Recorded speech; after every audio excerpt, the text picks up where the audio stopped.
Hello नमस्ते राधे राधे। मैं प्रियंका आप सभी का स्वागत करती हूँ। ये हमारी हाउस हेल्पर हैं पुनीता दीदी, जो खाना बनाते बनाते छठ का प्यारा खूबसूरत गीत गा रही हैं। इससे घर का माहौल और भी पॉजिटिव और सकारात्मक हो जाता है।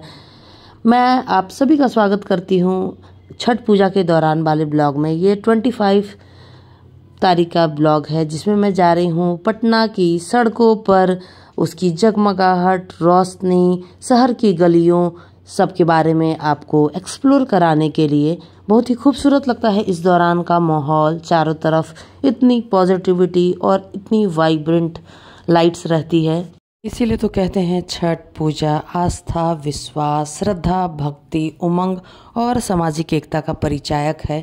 यह बिहार में ही नहीं बल्कि विदेशों में भी अब बहुत ज़्यादा प्रचलित है। इसका महत्व इतना ज़्यादा है कि सूर्य देव को साक्षात ईश्वर के रूप में लोग उनकी पूजा करते हैं छठी तिथि को। इसी वजह से छठ मैया और सूर्य भगवान को अर्घ दिया जाता है, जिसका बहुत ज़्यादा प्रचलन है।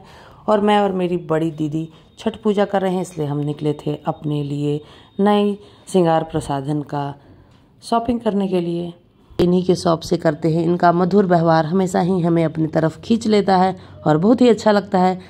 और बहुत प्यारा और खूबसूरत शॉप है। इनके पास कलेक्शन भी ढेर सारा रहता है और सबका प्राइस रेंज 300, 400, 250 सबके अप्रॉक्स है, जिसकी वजह से ये ग्रीन वाला 300 के अप्रॉक्स है।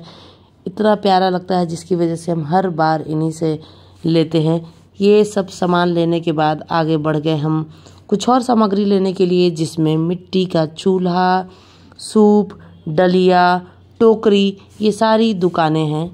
ये सारी चीज़ों का इस्तेमाल छठ मैया को अर्घ देने के लिए किया जाता है। बहुत पावन और शुद्ध मिट्टी से 1 से 1.5 महीना पहले से खेत की मिट्टी से चूल्हे को बनाने का काम किया जाता है। और इस नए चूल्हे पर ही प्रभु के लिए, छठी मैया के लिए, सूर्य भगवान के अर्घ देने के लिए प्रसाद बनता है।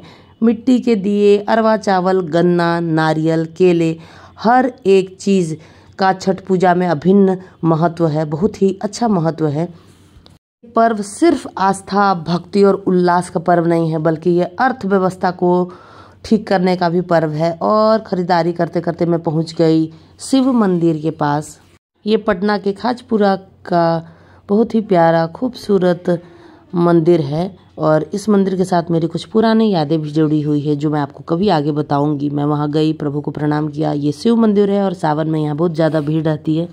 जैसे जैसे सूरज ढलता जाता है, बाजार की रौनक और चमक और ज़्यादा बढ़ती जाती है। लाइट्स का जगमगाना श्रद्धा के रंग को और भी प्यारा और खुशनुमा कर जाता है। हर एक कोना, हर दुकान, हर मुस्कुराता चेहरा सब यही कहता है कि छठ मैया आ रही हैं और सबके जीवन में सुख, शांति और समृद्धि प्रदान कर रही है। यही तो खास बात है इस पर्व की, यही तो खास बात है इस बड़े उत्सव की। और ये फल की दुकानों की आप देखिए कितनी रौनक बढ़ गई है। सारे फल वाले, कपड़ों वाले, इनके दुकानों पर इतनी ज़्यादा भीड़ लगी रहती है, इतनी ज़्यादा रौनक रहते हैं। कार्तिक मास में उपलब्ध जितनी भी फल सब्जियां हैं, सभी चीज़ों का भोग प्रभु को लगाया जाता है। इसीलिए तो अनानास, सुथनी, शकरकंद जैसी फल सब्जियों को, गागल, नींबूल, ये सारी चीज़ों का इस्तेमाल किया जाता है। पूजन सामग्री लेकर लौटते समय मन में बस एक ही भाव उठता है कि इतनी भक्ति, इतनी तैयारी, इतना उल्लास और इतनी ज़्यादा ऊर्जा सिर्फ और सिर्फ इसी पर्व में देखने के लिए मिलता है। कृतज्ञता, संयम, श्रद्धा, यही तो सच्चे जीवन का आदर्श है। तो मैं आपको नेक्स्ट ब्लॉग में दिखाऊंगी, जहां नहाय खा के साथ छठ पूजा के पहले दिन की शुरुआत होती है। और इसके लिए आप देखिए बाज़ारों में, ठेलों पर ये कद्दू सज कर तैयार है, क्योंकि पहले दिन कद्दू की ही सब्जी, लौकी की ही सब्जी खाई जाती है। इसी पॉजिटिव होप के साथ मैं भी ऑटो में बैठी। ये पटना का स्ट्रीट है, जो मुझे हर बार बहुत ही अच्छा लगता है। इतनी भीड़ भाड़, रौनक और चारों तरफ छठ मैया का गीत मन में उल्लास, भक्ति और आस्था से भर देता है। मिलती हूँ अपने एक इंटरेस्टिंग ब्लॉग के साथ। तब तक टेक केयर, बाय बाय। जय छठी मैया।